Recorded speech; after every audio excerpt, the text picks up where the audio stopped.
camera all set up, so hopefully we don't lose internet. But so we are gonna get started. Watch camera a little closer.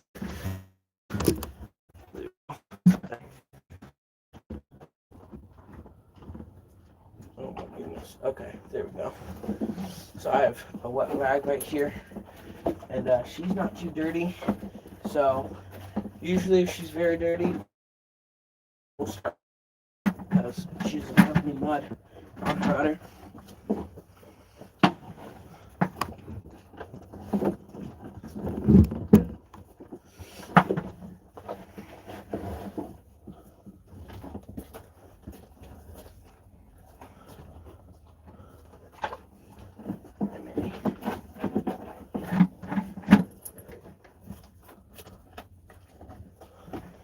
Actually, more like this.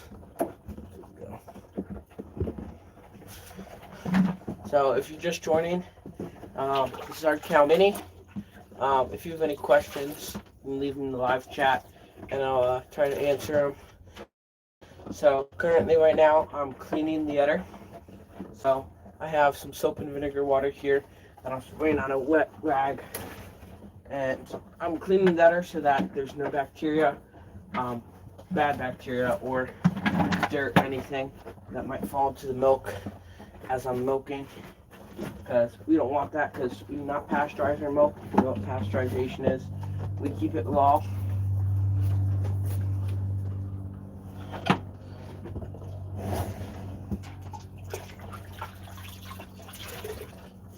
So I've now washed her udder. Oh, that's a dirty bag. I don't know why that's in there.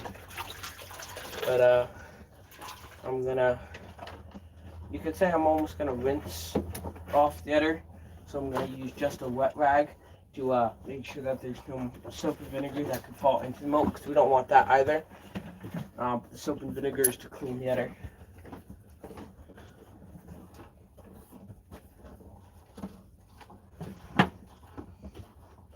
If you're just joining, this is our Cow Mini. If you have any questions, leave them in the live chat. Oh, almost forgot. It is cold, so we will get a dry bag to, well, her udder has hair, but her teats do not, so we want to make sure that they don't get cold. But we can get started milking. I didn't set this up. One moment. Okay. So we have our clean milking pail here that I'm going to use to start milking. Now, if you have any questions, leave them in the live chat. I'll try to answer them. Okay, we'll get started. I'll slide this way a little bit.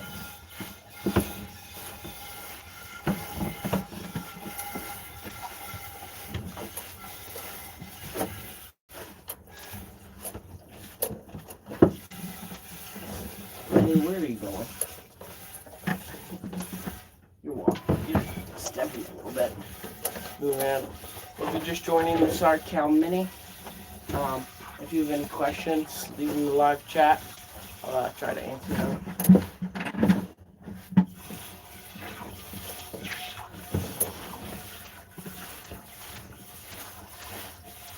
If you haven't subscribed, please subscribe. Really appreciated.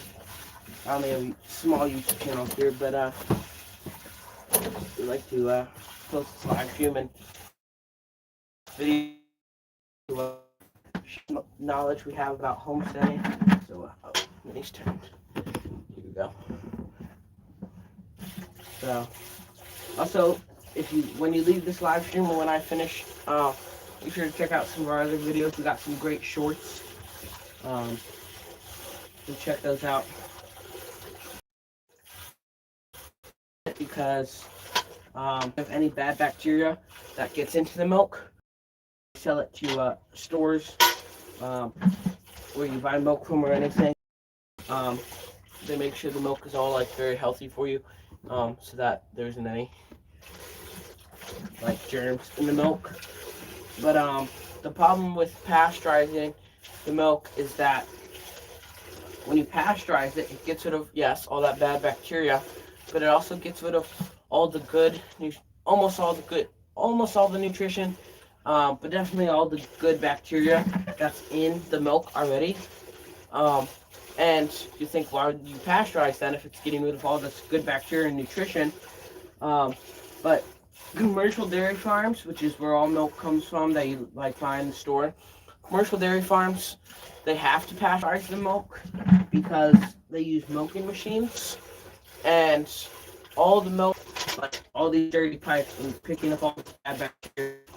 And a small homestead here, do not pasteurize milk. We keep it raw for that extra nutrition and the benefits that it gives, because we keep everything as clean as possible.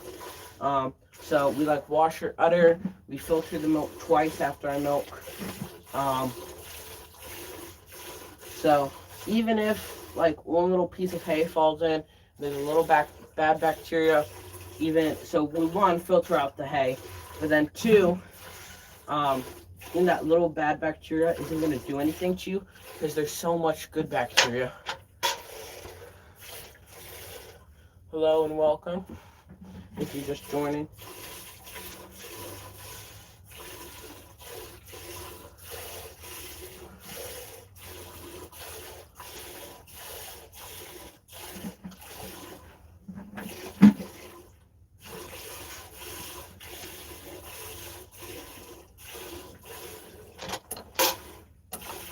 Forward, okay. Don't step forward, please.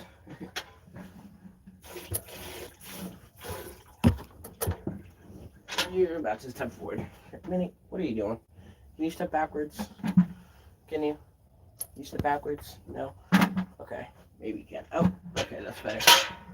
Okay. We just don't want you stepping in the milk. Say hi, Minnie.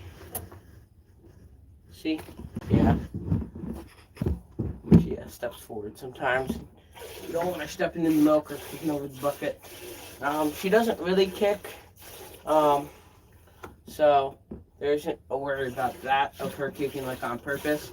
She sometimes steps forward, but she only really kicks if she's annoyed, and she only gets annoyed if I milk too fast. If you're wondering if milking hurts her, it doesn't. It actually relieves all the tension that's in her udder that's been building up as she produces milk. And the milk like fills the udder and makes it all tight. So she likes to get milk because it relieves all that tension in her udder. We also have to milk every day, otherwise she'll get mastitis. And if you know what mastitis is, it's an infection in the udder of the milk. And we don't want that because it's not deadly, but one, we can't drink the milk, and two, it's very uncomfortable for her. Hello and welcome if you're just joining. If you have any questions, leave them in the live chat. I'll try to answer them. So, any questions about milking or homesteading in general? I don't know everything, but you have been homesteading for several years now, and so if you have any questions, please ask them.